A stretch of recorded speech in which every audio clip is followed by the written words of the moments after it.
Assalamualaikum warahmatullahi wabarakatuh. Selamat pagi anak-anak. Halo, apa kabar kalian semuanya? Semoga kalian dalam keadaan sehat walafiat ya.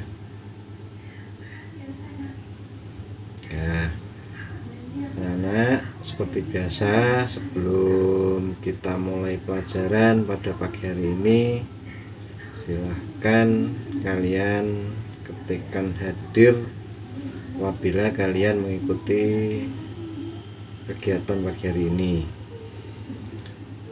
Dan sebelum kita mulai pelajaran, mari kita berdoa dahulu menurut agama dan kepercayaan kita masing-masing.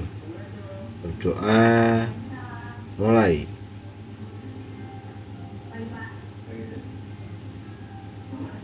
Doa selesai. Nah, anak-anak yang Pak Guru banggakan, sebelum kita mulai pelajaran, mari kita bernyanyi terlebih dahulu agar kalian lebih semangat dalam belajar pada hari ini. Mari kita menyanyikan lagu Garuda Pancasila. 1, 2, 3. Garuda Pancasila, akulah pendukungmu, patriot proklamasi, sedia berkorban untukmu. Pancasila dasar negara, rakyat adil makmur sentosa, pribadi bangsaku, ayo maju, maju, ayo maju, maju, ayo maju, maju. Terima kasih anak-anak, kalian telah menyanyikan lagu Garuda Pancasila dengan penuh semangat, dan pastinya kalian juga sudah siap untuk menerima pelajaran pagi hari ini. Nah, anak-anak, pada hari ini kita akan mempelajari tentang tema 4, berbagai pekerjaan. Subtema 2, pekerjaan di sekitarku, pembelajaran yang kedua ya. Terus tujuan pembelajaran hari ini adalah yang pertama,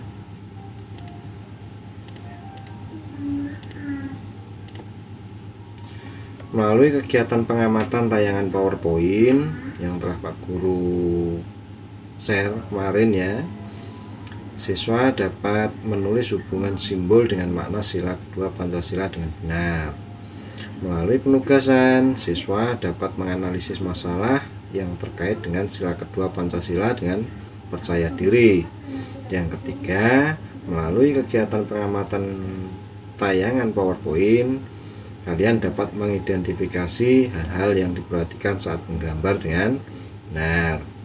Yang keempat, melalui penugasan, kalian dapat menggambar kegiatan yang menunjukkan pengamalan sila kedua dengan percaya diri. Nah, itu tujuan pembelajaran kita hari ini ya.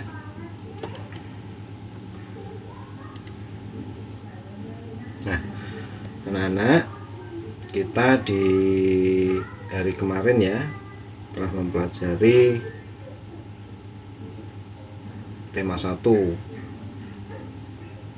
ya. Di situ kita sudah mengenal berbagai banyak macam-macam pekerjaan. Siapa yang masih ingat pekerjaan apa saja yang ada di sekitar kalian? Ya, ada dokter, ada polisi, terus ada guru, ada TNI, ada masinis, dan lain sebagainya ya. Jadi itu merupakan macam-macam pekerjaan yang ada di sekitar kita. Mungkin masih banyak sekali pekerjaan yang lain selain yang Pak Guru sebutkan tadi ya. Mungkin ada pedagang, petani, ya, banyak sekali pekerjaan yang ada di sekitar kita. Terus kira-kira pekerjaan apa yang paling baik? Terus bagaimana sikap kita dengan pekerjaan-pekerjaan yang berbeda? Nah, ayo kita pelajari. Nah, di sini ada sebuah contoh. Pak Made adalah seorang pelukis. Lukisannya banyak dijual di galeri. Pak Made sering mendapatkan pesanan untuk melukis wajah atau bentuk-bentuk lain. Berbeda dengan Pak Made, Pak Tony adalah seorang penjahit. Pak Tony menerima pesanan orang-orang yang akan membuat baju. Nah, meskipun pekerjaan mereka berbeda,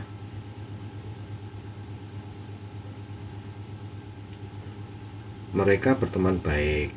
Tidak pernah terpikir oleh Pak Made bahwa pekerjaan lebih baik dibandingkan pekerjaan Pak Tony. Begitu juga sebaliknya. Ya, meskipun pekerjaan setiap orang berbeda, jangan pernah merasa bahwa pekerjaan kita itu lebih baik. Ya, setiap pekerjaan itu sama, yang penting memberikan manfaat bagi orang lain. Nah, hal ini sesuai dengan makna sila kedua Pancasila. Ya, untuk lebih jelas, mari kita simak video berikut. Pembelajaran tentang Pancasila.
Dari penjelasan video yang telah kita putar tadi ya,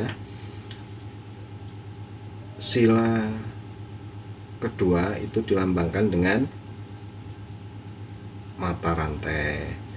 Kemudian bunyi sila kedua Pancasila adalah kemanusiaan yang adil dan beradab.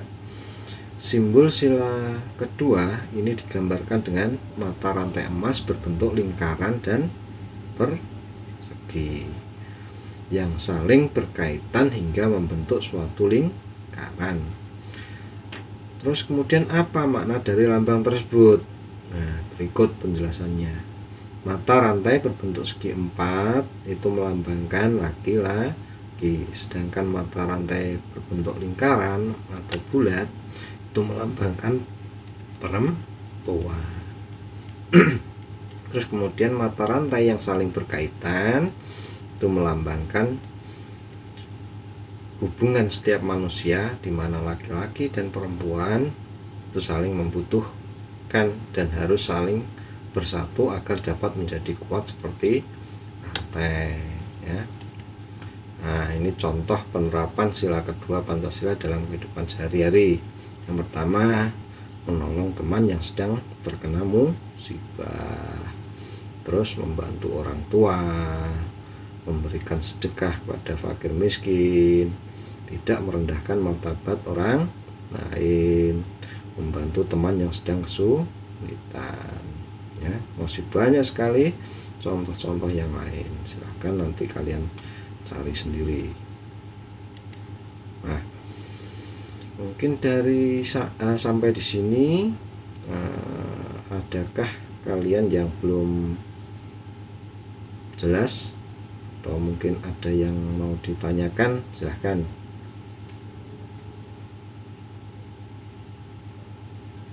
Baik, kalau tidak ada, sekarang tugas kalian adalah menjawab pertanyaan-pertanyaan berikut bersama kelompok yang telah kita buat kemarin ya.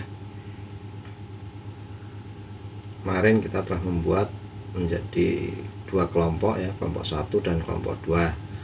Nah, silahkan nanti berdiskusi dengan kelompok untuk menjawab pertanyaan-pertanyaan berikut.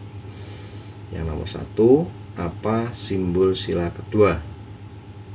Yang nomor 2, apa makna simbol sila kedua?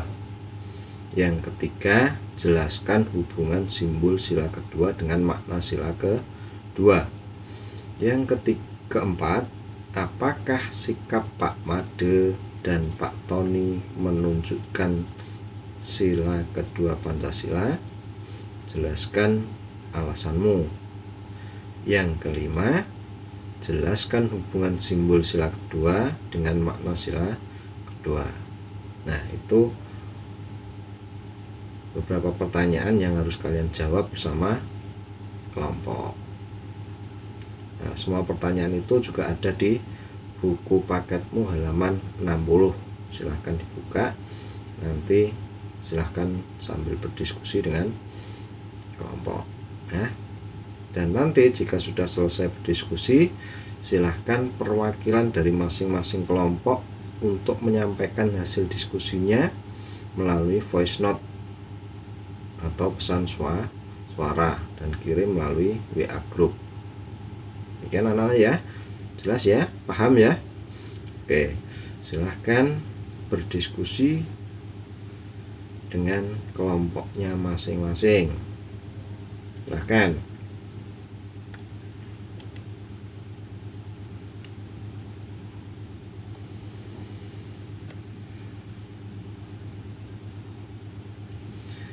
Baik, dari kelompok 1 silahkan menyampaikan hasil diskusinya.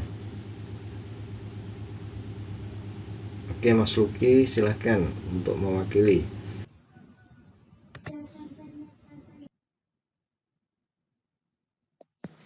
Saya dari kelompok 1 akan Bagus. menyampaikan hasil diskusi. Sekarang apakah untuk kelompok 2 jawabannya sama dengan kelompok 1 bersatu dan saling atau membantu ada sehingga jawaban menjadi lain? kuat seperti rantai. 3. Hubungan antara individu Oh ya, kelompok 2 silakan yang disampaikan dimas kalau masyarakat jawabannya baik berbeda dengan kelompok laki-laki 1. atau perempuan. Silakan Mas Empatinya Ardi ya, karena Pak ini Made menyampaikan dan ya. Pak Tony.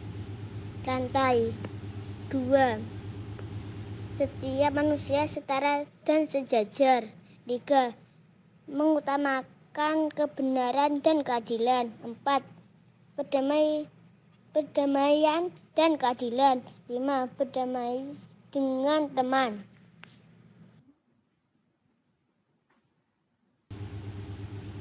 Bagus. Baik, mungkin dari kelompok 1 mau menanggapi jawaban kelompok 2.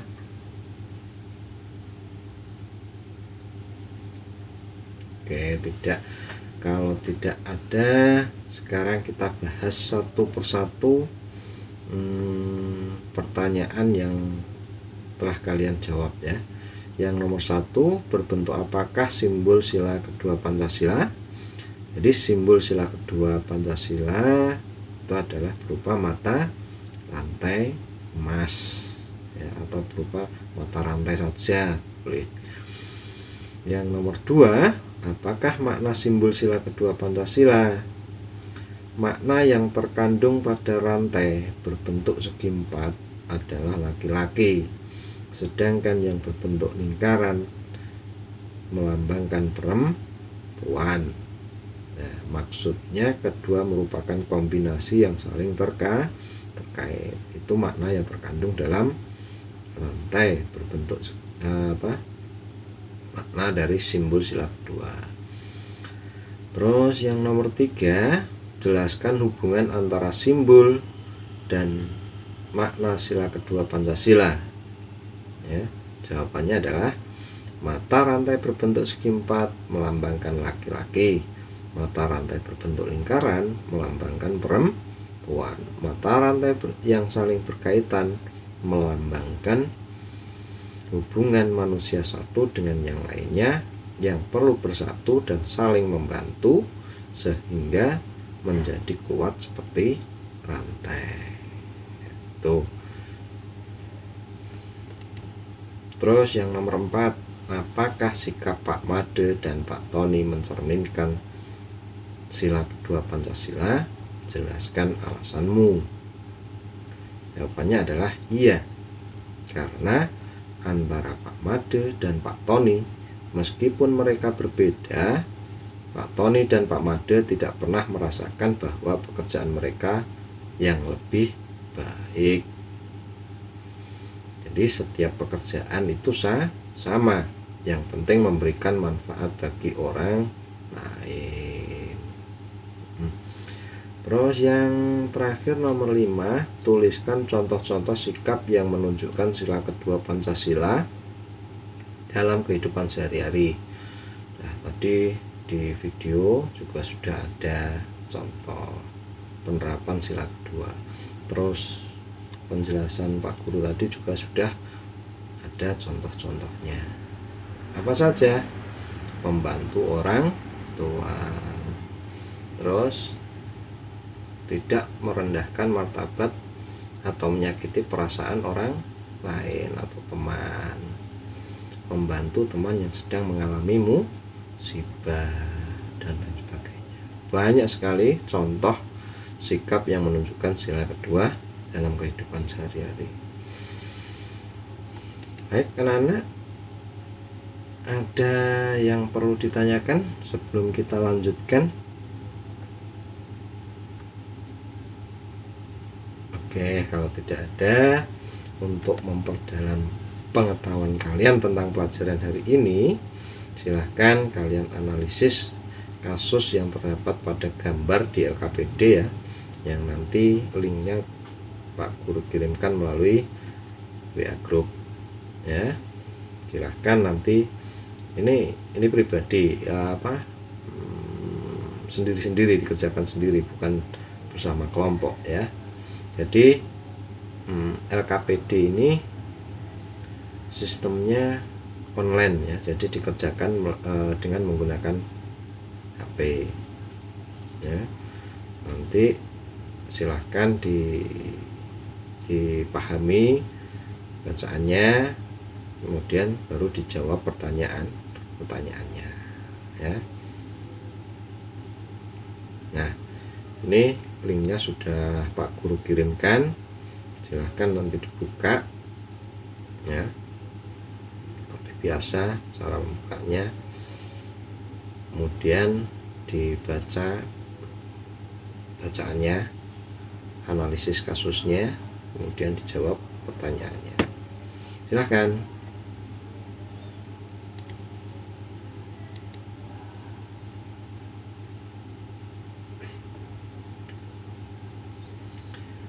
Anak-anak, jika kalian sudah selesai mengerjakan LKPD ya, nanti silahkan di screenshot atau di foto ya hasil pekerjaannya jika kalian sudah benar-benar mengerjakan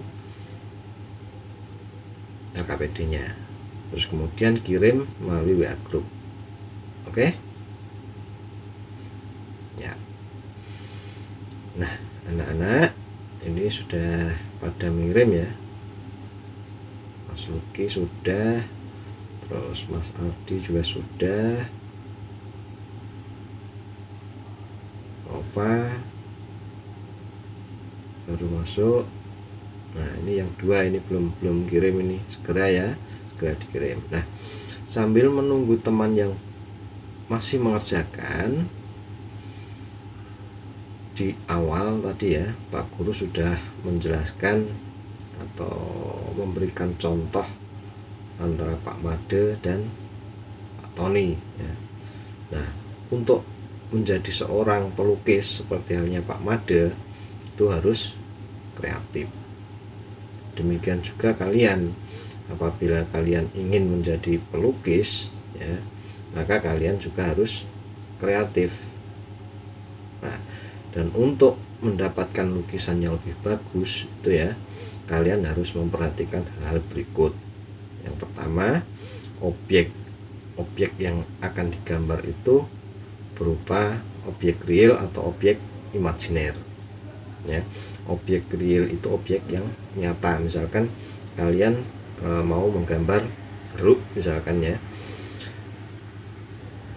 kalian lihat benda jeruk, nah kemudian baru kalian gambar, itu namanya objek real. Kalau objek imajiner itu adalah hasil angan-angan kita, hasil pemikiran kita, apa yang kita angan-angan, apa yang kita pikirkan, itu baru kita gambar, itu namanya objek imajiner. Yang kedua adalah kedudukan suatu benda terhadap pandangan mata kita. Terus yang ketiga, bidang yang akan digunakan untuk memproyeksikan objek tersebut. Yang keempat, cara yang digunakan untuk memproyeksikan objek tersebut. Itu beberapa hal yang harus diperhatikan dalam melukis ya. Nah, untuk lebih jelas mari kita simak video berikut. Di video pembelajaran ini, kita kembali belajar pada tema 4, subtema 2, muatan pelajaran, seni budaya, dan prakarya. Ilustrasi. Ilustrasi adalah gambar berupa foto atau lukisan untuk memperjelas isi buku, karangan, dan sebagainya. Langkah-langkah membuat ilustrasi yaitu: yang pertama, kita harus menentukan tema. Kedua, membayangkan kegiatan atau objek. 3, menggambar sketsa. Keempat, menyempurnakan gambar. Setelah menentukan tema dan bentuk kegiatan objek, selanjutnya kita perlu menggambar sketsa. Sketsa dapat dibuat menggunakan garis. Berikut ini adalah contoh cara membuat sketsa, dan selanjutnya akan dilanjutkan dengan memperjelas sketsa. Tema pada gambar yaitu kerukunan antar warga. Kegiatannya, 2 orang saling bersalaman. Pada gambar pertama, sketsa garis orang yang sedang bersalaman. Setelah sketsa selesai, kamu bisa melanjutkan dengan memperjelas sketsa yang telah kamu buat. Apresiasi terhadap gambar pemandangan. Apresiasi seni adalah penilaian terhadap suatu karya seni. Apresiasi meliputi mengenali, menilai, dan menghargai makna atau nilai-nilai yang terkandung dalam karya tersebut. Hal-hal yang diapresiasikan dalam suatu karya, misalnya hal yang sudah dilakukan dengan baik, bagian yang paling menarik, dan hal yang masih perlu ditingkatkan, serta saran. Kamu juga dapat memberikan apresiasi tentang gambar orang lain sesuai dengan hasil yang ditampilkannya. Apabila gambar yang ditampilkan kurang baik, kamu dapat memberikan saran dengan santun agar gambar yang dihasilkan lebih baik lagi. Perhatikan gambar pemandangan berikut. Kamu bisa menuliskan apresiasi sesuai contoh berikut ini. Hasil gambarnya bagus. Gambar pemandangan sawahnya sudah jelas. Gambar ini juga memiliki pesan positif, yaitu kita harus memanfaatkan sumber daya alam dengan bijak. Coba berilah apresiasimu terhadap hasil karya di bawah ini.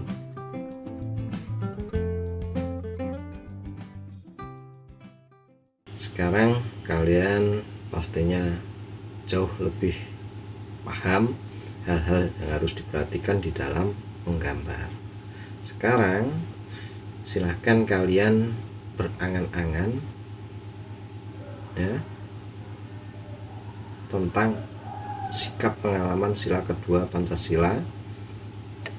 Lalu silahkan gambar hasil angan-anganmu pada buku gambar.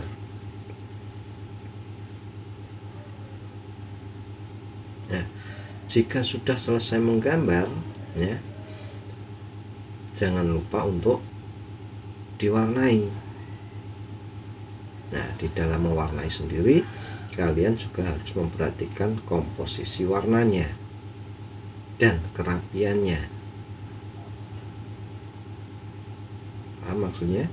Untuk komposisi warna, misalkan ketika kalian menggambar jeruk, itu pasti warnanya kalau tidak hijau ya oranye.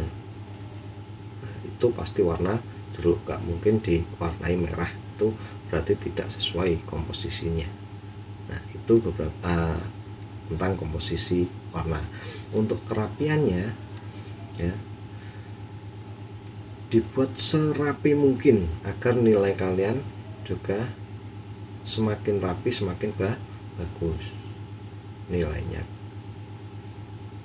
Nah, itu yang perlu diperhatikan dalam mewarnai. Nah, terus jika sudah digambar, sudah diwarnai, kemudian jangan lupa di foto dan dikirim melalui WA grup. Apabila kalian merasa hasil gambar yang kalian buat itu sudah cukup bagus, sudah dirasa cukup bagus, silahkan difoto kemudian dikirim melalui WA. Gimana anak-anak, sudah paham? Ada yang ditanyakan? Oke, kalau tidak ada, silahkan kalian menggambar sebagus mungkin ya. Nah, caranya seperti di video tadi sudah dijelaskan ya, dibuat sketsa dulu, baru diperjelas, kemudian baru diwarnai, gitu ya. Oke, silahkan dibuat. Nah, anak-anak, dari pembelajaran hari ini apa saja yang kalian pahami tentang pelajaran yang telah kita pelajari hari ini? Apa saja yang kalian pahami? Oke.